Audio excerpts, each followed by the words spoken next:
소프트웨어 is eating the world. 소프트웨어가 세상을 먹어치우고 있다. 카카오뱅크는 모바일 사용자 수 면에서는 모든 시중은행을 다 제치고 현재 1위를 하고 있습니다. 과거에는 풀 수 없던 문제를 새롭게 풀어내는 것, 산업과 교육에 큰 변화가 오고 있다고 생각하고 있습니다.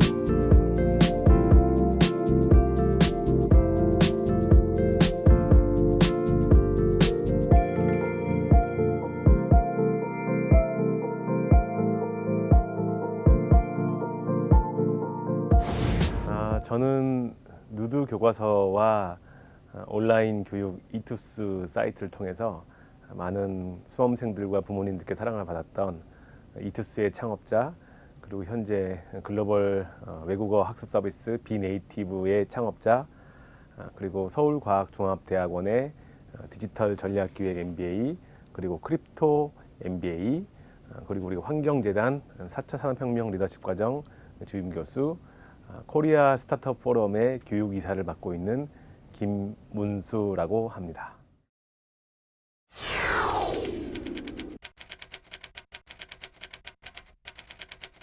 사실 디지털 기술은 디지털 경제를 만들고 있기 때문에 디지털 경제가 만들어진다는 것은 사회 전반의 메커니즘들이 변한다는 뜻이고, 당연히 그러려면은 그 근간에 있는 교육 자체가 최신화되어야 되고 바뀌어야 하는 것이죠.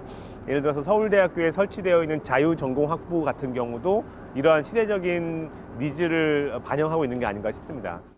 다만 교육의 현장에서는 특히 경영학, 경제학 분야에서 좀 디지털을 더 빨리 받아들여야 하는 것은 분명한 것 같습니다. 예를 들어서 미국의 제일 큰 벤처 캐피탈인 앤드리슨 호로위츠 같은 경우는 아예 투자 철학이 소프트웨어 is eating the world.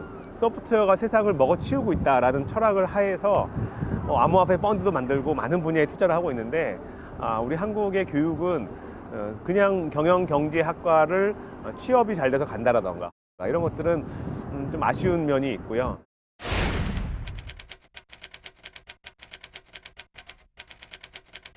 특히 과거에는 교수나 교사가 알려주어야 하는 것을 기반으로 학습에 시작이 되었지만, 지금은 거의 모든 지식이 다 인터넷에 공개되어 있기 때문에 공부를 하고 학습을 하는 과정도 많이 바뀌었고, 특히 딥러닝이라든가 암호화폐, 블록체인 이런 것들은 과거 풀던 문제를 조금 더 잘 푸는 게 아니라 과거에는 풀 수 없던 문제를 새롭게 풀어내는 것. 예를 들어서 자율주행차가 그 많은 시각 정보를 실시간으로 처리하면서 운전해 가는 것은 과거의 프로그래밍 방식으로는 풀 수 없던 현상들인데, 이런 것들이 새롭게 등장하기 때문에 산업과 교육에 큰 변화가 오고 있다고 생각하고 있습니다.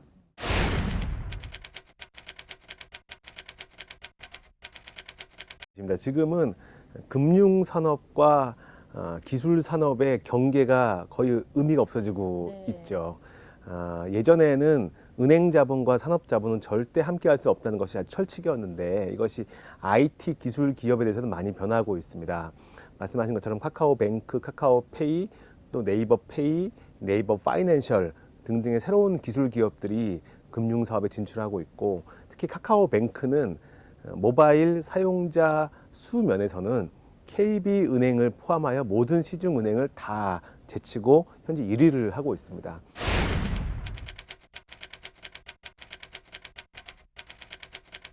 그러니까 과거에는 금융사업이라 그러면 오프라인 지점이 있고 사용자도 오프라인 지점을 방문해야 됐지만, 스마트폰 공간에서는 손가락만으로 순식간에 이동할 수 있기 때문에 새로운 방식이 새로운 금융을 만들어내고 있고요. 특히 소비자의 소비 습관과 구매 데이터를 가지고 있는 다양한 IT 기업들이 조금만 더 영역을 확대하면 금융산업에 진출하거나 간접적으로 기여할 수 있는 방향이 많아지고 있어서, 핀테크나 테크핀 같은 것이 그 단어가 옛날에 낯설었지만 지금은 산업 자체가 IT 금융이 새롭게 만들어지고 금융사업자들도 IT 역량을 매우 빠르게 흡수해야 되는 디지털 대전환이 일어나고 있다고 생각합니다. 지금은 소비자들의 금융 빅데이터 혹은 소비에 대한 금융 빅데이터를 가지고 있는 기업들이 한국뿐만 아니라 중국의 텐센트의 위뱅크라든가 다양한 소비재 기업들이 IT 기술을 통해서 금융산업의 리더십을 확보하고 있기 때문에 큰 변화를 할 수 있습니다. 대표적으로 골드만삭스, 전형적으로 B2B 금융과 고액 자산가들을 상대하던 골드만삭스는 몇 년 전부터 계속 우리는 기술 회사다라고 이렇게 철학으로 외치고 있고, 최근에 애플과의 핀테크 사업을 추진하고 있는 등등을 봐서 굉장히 많은 국내뿐만 아니라 해외 많은 전통적인 금융기관들이 바뀌고 있습니다.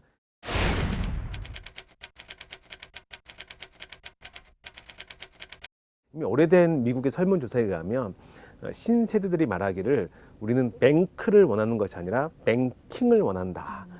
은행 자체보다 은행 서비스를 원하는 것이기 때문에 애플이나 구글이나 페이스북 같은 똑똑한 금융이 아닌 IT 기업들이 금융 서비스를 똑똑하게 제공한다면 우리는 기꺼이 사용할 마음이 있다. 이런 설문조사들이 나오고 있는데요. 과거에는 결제는 결제 사업자들이 하는 영역이었는데 지금은 배달의 민족도 배민페이, 쿠팡도 쿠팡페이, 또 예스24도 간편결제, 또 카카오도 카카오페이, 네이버도 네이버페이 등등 IT 사업자가 데이터를 가지고 있기 때문에 거기에 직접 결제를 붙이고 있고, 이것이 IT 기업이 금융사업을 하는 매우 중요한 전략적인 요소가 되고 있습니다.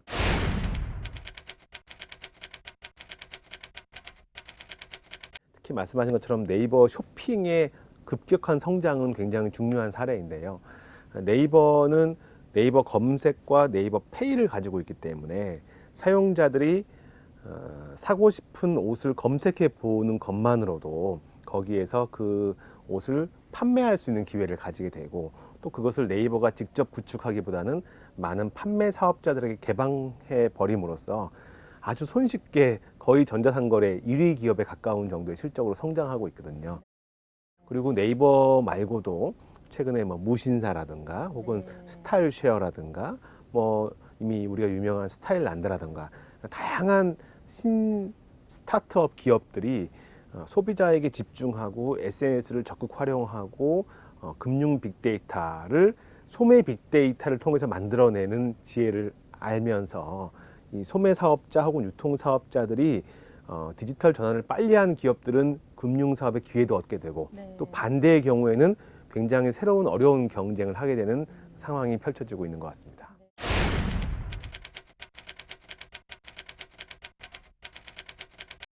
아주 우수한 스타트업들은 대기업보다 자본력이 우세한 경우가 많아지고 있죠. 왜냐하면 그 대기업 전체보다는 당연히 자산이 작지만 그 스타트업이 겨냥하고 있는 하나의 사업 부문에서는 아무리 대기업의 자산이 많아도 그 스타트업만큼 자산과 자본을 집중해 줄 수 없는 이유가 그 스타트업은 글로벌 자본가들로부터 투자를 유치하기 때문에 그런 것이죠. 예를 들어서 쿠팡 같은 경우는 대주주가 소프트뱅크의 손정희 회장이 되어버렸고, 토스 같은 경우도 굉장히 큰 글로벌 자본가들이 함께 투자를 해주고 있기 때문에 국내에 사업을 가지고 있는 그 법인체 스타트업이 사실은 주주 구성과 자본 구성에서는 글로벌 단위의 자본을 확보하게 되었습니다. 그래서 큰 기업들이 오랫동안 그 성공을 유지하려면 그 사회의 선택과 고객들의 변화를 함께 해야 되는 것이라고 우리가 알 수 있는 것이죠. 그래서 큰 기업들은 자신의 힘을 가지고 사업을 하기보다는 그 사회가 요구하는 것, 시대의 정신을 읽어내는 학습 능력이 뛰어나다라고 볼 수 있겠습니다.